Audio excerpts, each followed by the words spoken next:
Sa mga mayroong account warning status, no, at natatakot na baka hindi ma-monetize. So, ayan guys, so share ko sa inyo guys tong video na to, no. So, isa si Ma'am Sonia sa mga nag-message sa akin, humingi ng tulong pa paano daw yung tama niyang gawin para mawala tong kanyang account warning status. So, alam naman natin guys na dito sa Facebook, once na mayroon tayong account status, warning, kagaya po nito, so, just in case na na-hit na natin yung criteria at nag-apply tayo ng monetization, so baka hindi tayo ma-approve, no, dahil mayroon tayong violation.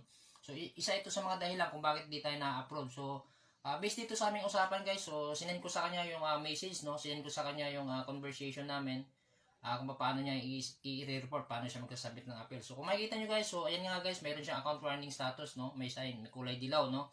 So ayan, sinend ko sa kanya yung message na ito yung gagawin niya, copy paste mo lang, then mag-submit ka ng appeal, mag-submit ka ng report. So ang good news niyan guys, dahil sinunod niya yung tinuro po natin, no? So ang maganda niyan dahil ito na po yung account niya ngayon, kung mapapansin po natin, ayan. So, malinis na po yung account niya. Ito, nawala na po yung account warning status. So, ganyan ka-effective guys yung mga tinuturo ko dito, no. So, sa mga nagtatanong, sa mga nag-message sa akin, so, pwede nyo ako guys i-reach out, no. So, sa mga gusto magpatulong, pwede nyo ako message kung gusto nyo pong tulong ko kayo pagdating sa ganitong mga problema sa inyong mga account, no. So, sana guys nakatulong sa inyong video na to, no. Kung oo, huwag nyo guys kalimutan mag-like and share, and i-follow nyo po ako guys para ma-update ko po kayo sa mga next tutorial natin dito sa